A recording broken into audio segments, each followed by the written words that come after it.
right, let's change gears now and give you some news from the international front. And Russia's President Vladimir Putin will host his Chinese counterpart, President Xi Jinping, during his state visit to Moscow. It's understood that the pair will sign an accord to tighten relations. They will also engage in peace talks over the war in Ukraine. Beijing has presented itself as a neutral party in the conflict and refused to condemn Moscow over its invasion, but it has criticized NATO and the United States for what they say is interference. Well, still on this story, Xi Jinping's visit to the Kremlin comes on the back of the International Criminal Court issuing an arrest warrant for the Russian President Vladimir Putin for what they call crimes against humanity that are being committed in Ukraine. Let's get some analysis now, and we're joined by international relations expert, Professor John Stremlau. Prof, good morning to you, and thank you very much for your time. How should we understand the actions of the International Criminal Court saying that Putin is committing crimes against humanity for what he is doing in Ukraine? Well, you are kind to insert a little international news, given the pressure that is on South Africans today, as your two previous stories suggested. But they do come together, and they're going to come together in a very interesting way when South Africa in August hosts the BRICS nations of China and Russia and India and Brazil. And the ICC indictment of Putin is going to propose a real dilemma if he plans to attend for South Africa, who has had ambivalence about the ICC, the International Criminal Court, but also China, Russia, the United States, and Ukraine don't belong to the International Criminal Court. And that's not going to feature at all, I don't think, in the discussions between Xi and Putin in Moscow this week. What is interesting is that a year and a half ago at the Beijing Olympics, there was a love-in between Putin and Xi Jinping, embracing and saying they were friends forever.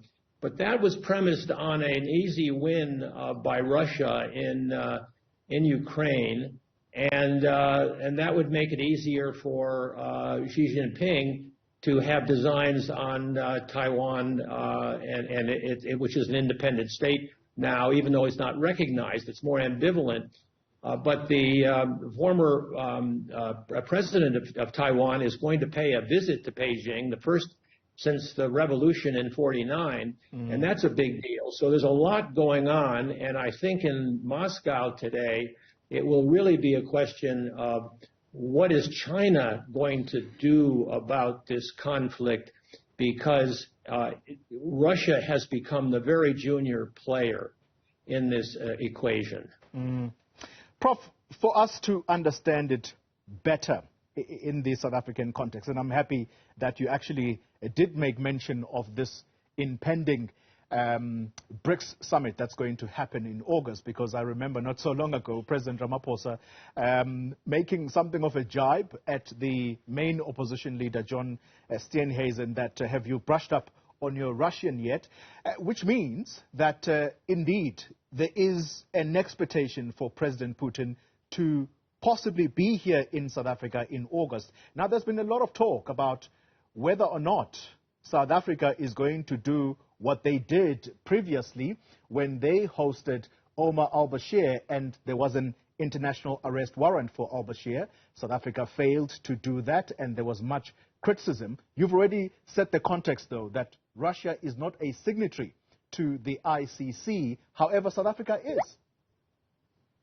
Yes, it is. And a lot will depend on what comes out of this meeting in Moscow this week and the subsequent events. If, for example, the Chinese could somehow miraculously turn an opportunity that is presented for peace negotiations, and the Ukrainians would agree, and that's a big if, the Ukrainians would agree, because they know that the Russians would only regroup unless there was a clear pathway toward a fair settlement of this outrageous invasion of an independent sovereign state by a powerful imperial neighbor.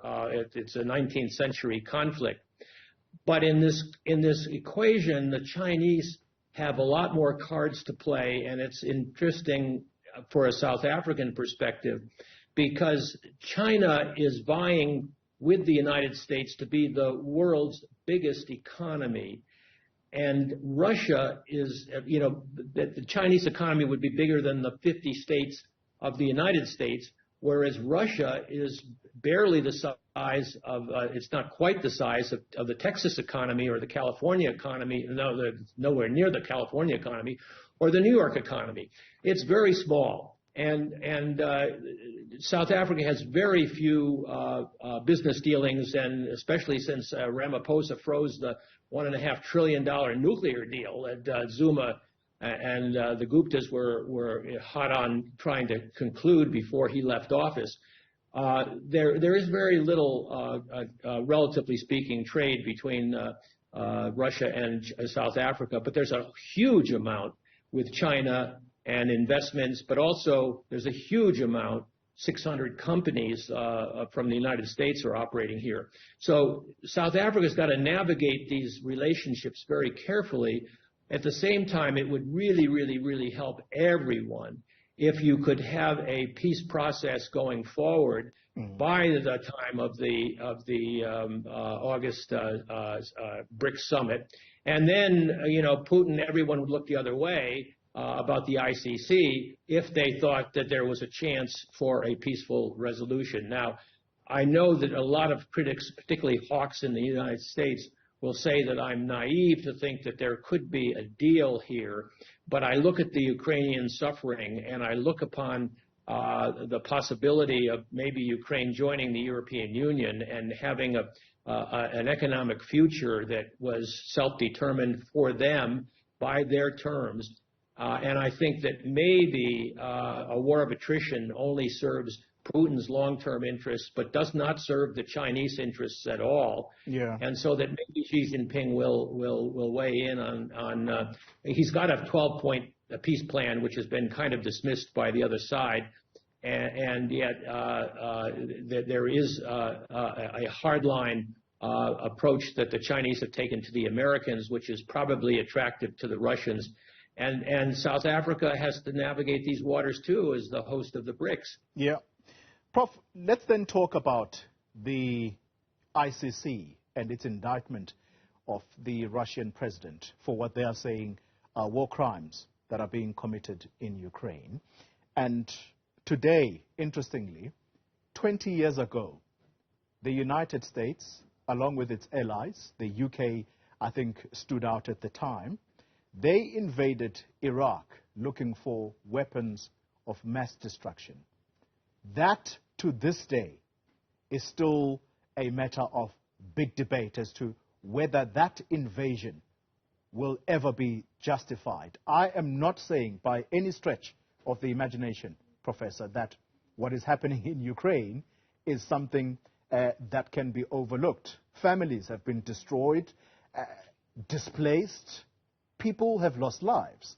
Now, this debate globally that if the ICC is going to indict Putin, why has it not done so against George Bush and the man who was leading the UK at the time?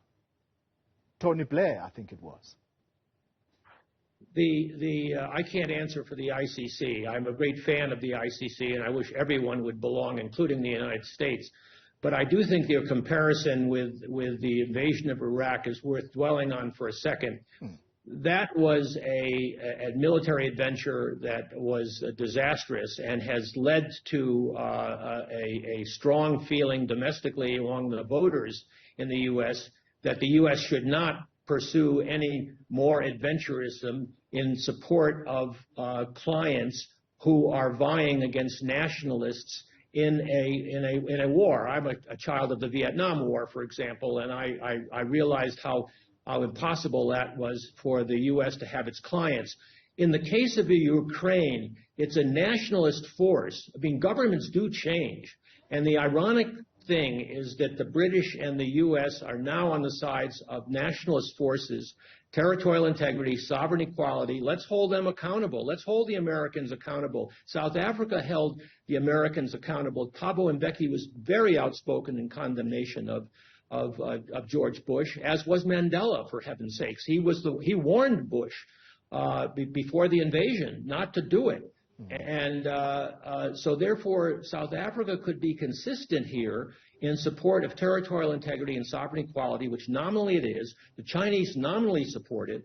The Russians have sort of come up with this plan this excuse when they, in fact, have been the aggressors. And NATO has not been the aggressors. NATO doesn't have any troops in the ground on this. Is Ukrainian. They're giving military assistance, sure, but this is voluntary, and the expansion of NATO was voluntary. So come on, you've got to compare apples to apples and not apples to oranges. Yeah, Prof.